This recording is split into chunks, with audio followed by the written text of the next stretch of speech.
Dostlar, salam, здравствуйте. Əmr xahiş formasında olan cümlələri tərcümə etməyə davam edirik. Sizə bir neçə cümlə vermişdim tərcümə etməyə. Kim ki yazıb, düz yazıb, afərin sizə. Həqiqətən də halaldır.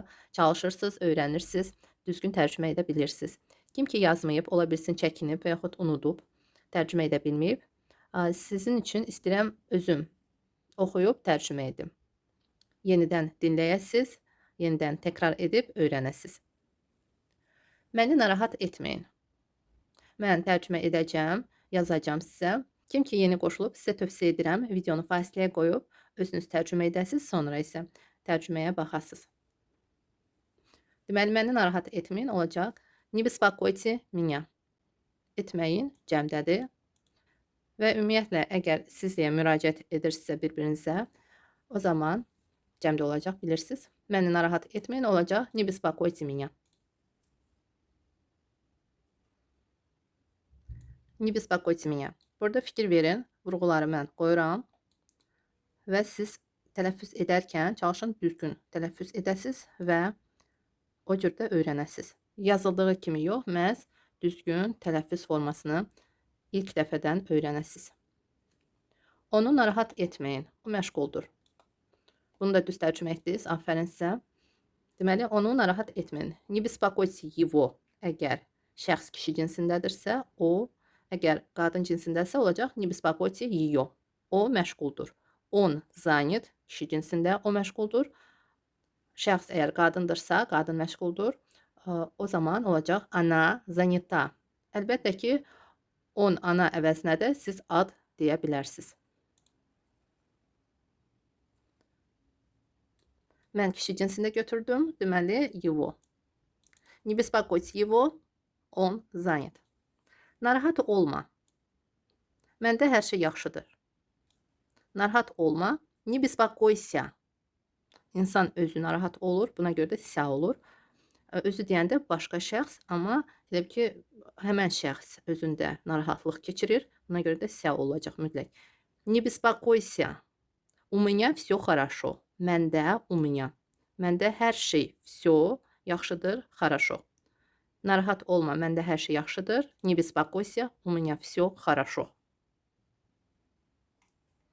Не беспокойся, у меня все хорошо. Məndə hər şey əladır demək istəsək, у меня все отлично. Отлично, əla, yaxşıdır, хорошо. Həyəcanlanma. Birdən səhv edərsən. Həyəcanlanma. Çalışın özünüz tərcümə edəsiniz. Videonu fasiləyə qoyun. Mən amma elə indi tərcümə edəcəm. Həyəcanlanma. Не волнуйся. Həyəcan keçirmə. Əgər o mənada demək istəsəz, olacaq не волнуйся. Birdən səhv edərsən. Birdən necə olacaq? Vdrug. Səhv edərsən iki cür demək olar. Сделаешь ошибку и ошибешься. Vdrug ошибешься demək olar və vdrug сделаешь ошибку. Не волнуйся. Vdrug сделаешь ошибку. Или vdrug ошибешься. Həyəcan keçirmə, birdən səhv edərsən. Yəni yazım sizin üçün. Не волнуйся. Vdrug сделаешь ошибку. Burada v və drug görsəz, elə biləcəksiniz ki, dost, amma dost deyil. Vdrug, vdrug, vdrug, vdr, tez deyilir, vdrug, vdrug. Həm q eşidilir, həm k. Q ilə də deyə bilərsiniz, k ilə də vdrug. Birdən deməkdir. Birdən səhv edərsən. Biz birinci feili tərcümə edirik, sonra isə qalan sözləri. Buna görə də сделаешь, sən, buna görə də ешь şəkilçisi var burada və gələcək zamanda. Çünki hələ etməyib. Vdrug сделаешь ошибку. Feildən sonra ошибка səhv, adı uya keçir. Vdrug сделаешь ошибку və başqa cür də demək olar ошибешься. Ошибешься sözü öyrənsiniz daha yaxşı olar. Həm tək sözdür, həm də daha çox danışıqda bu sözdən istifadə edirik. Yenə də hər iki formanı öyrənsəz yaxşı olar. Növbəti cümlə. Qapını bağlama. Mən gəlirəm. Gəlin birinci hissəni birinci tərcümə edək. Qapını bağlama. Necə olacaq? Не закрывай дверь. Mən gəlirəm. Я иду.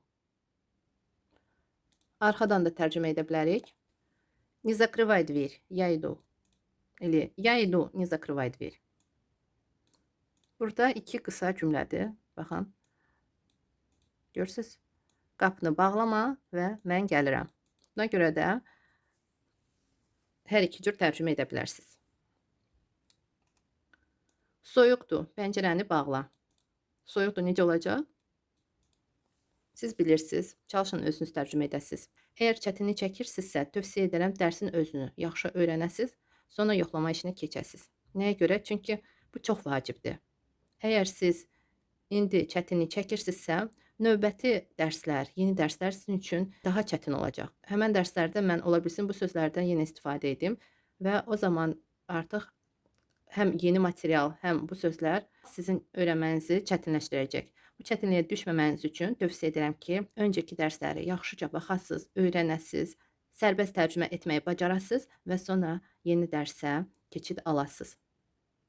Eyni zamanda da yoxlama işinə keçid alasınız. Bir də sizdən bir xahişim olacaq. Baxdığınız zaman reklam çıxır. Çox xahiş edirəm hər birinizdən. Həmən reklama ən azı bir 15-20 saniyə izlədikdən sonra keçid düyməsinə basasınız. Mənə bir nəfər yazdı ki, 5 dəqiqə belə olsa da baxmağa hazıram sizin xətrinizə. Çox sağ olun, minnətdaram. Elə buradan təşəkkürümü bildirirəm sizə. Gəlin davam edək. Soyuqdur, pəncərəni bağla. Холодно. Soyuqdur, холодно. Закрой окно. Холодно, закрой окно. Холодно. Fikir verin vurğuya. Birinci o olduğu kimi tələffüz olunur, amma qalan olar a kimi. Холодно. Burada o eşidilmir heç. Bunu deməyə də bilərsiniz. Холодно, lı-dı-nı. Холодно, холодно. Elə bu cür dəftərinizə qeyd edin. Холодно. Və tələffüz edərkən çalışın bu cür tələffüz edəsiniz. Холодно. Закрой окно. Birinci oya vurğu düşmür, o a kimi tələffüz olunur. Növbəti cümlə. Qapını aç zəhmət olmasa. Açarı götürməyə unutdum.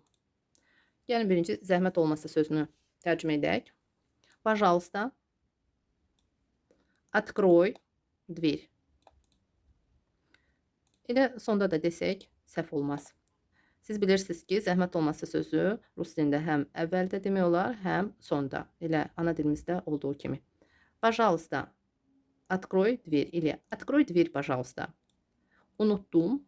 Я забыл взять ключи. Или ключ. Bir ədəddirsə ключ. Я забыл взять ключ. Unuttum. Mən unuttum. Biz burada mən demirik, amma rus dilində ya demək mütləqdir. Я забыл. Я забыл взять ключи. Открой, пожалуйста, дверь. Я забыл взять ключи. Diqqətlə mənə qulaq as. Yad insanlara qapını açma. Послушай меня внимательно. Diqqətlə, внимательно. Послушай меня внимательно. Мне deyil burada. Mənə heç nə vermirsiniz siz. Buna görə də мне yox, меня olacaq.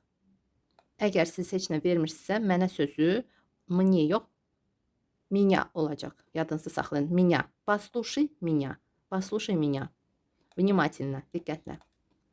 Yad insanlara qapını açma. Не открывай дверь чужим людям. Чужим людям. Или чужим людям не открывай дверь. Bu cür.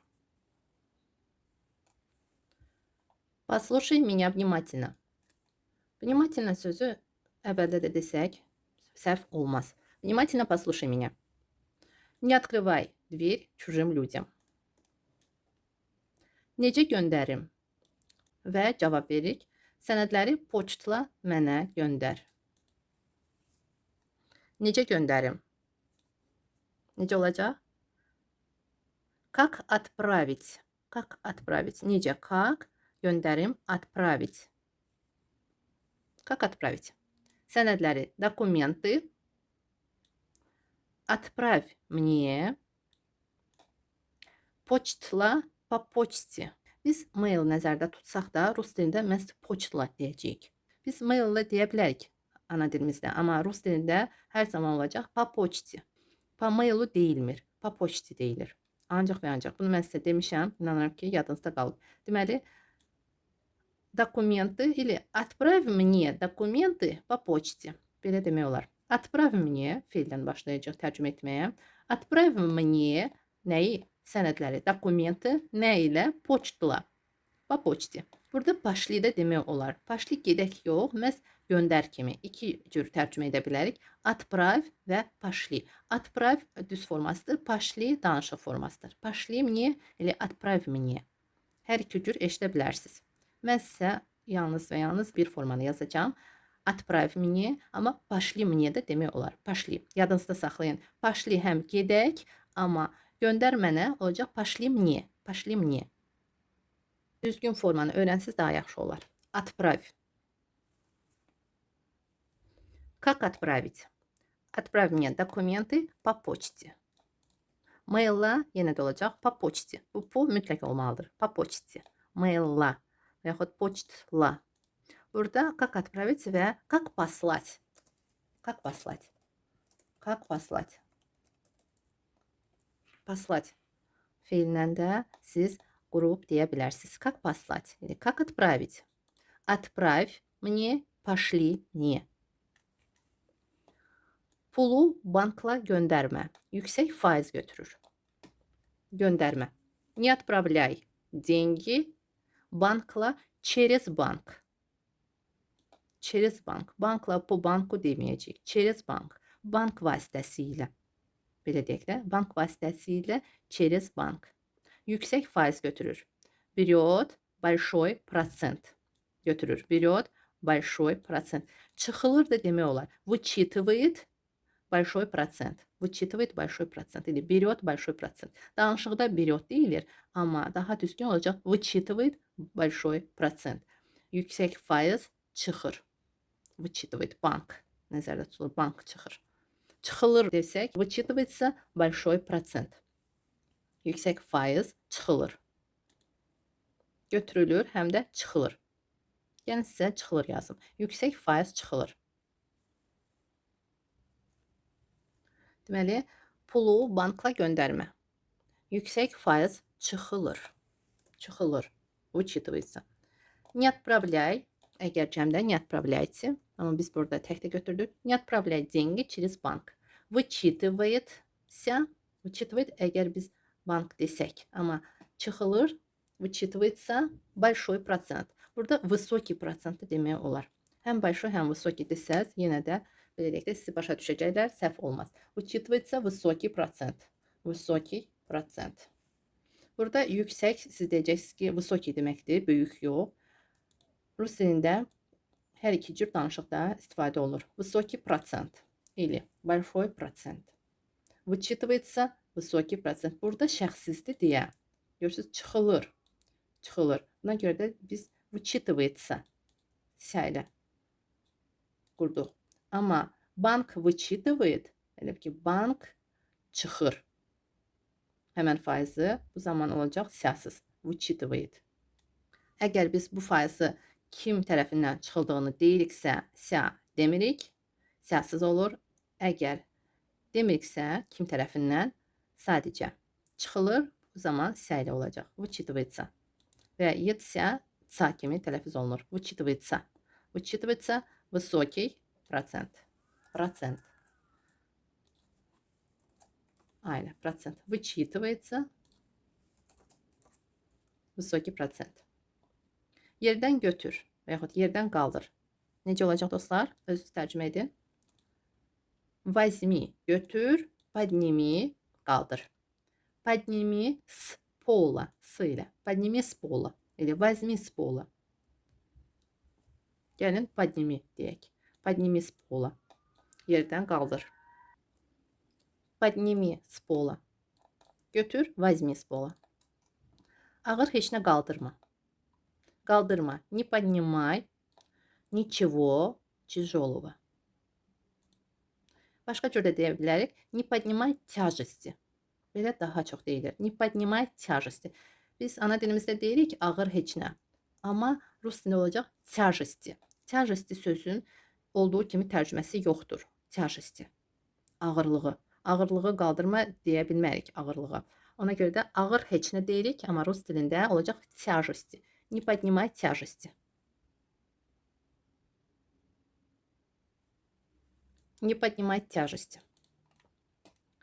Qalxma. Mən düşürəm. Qalxma.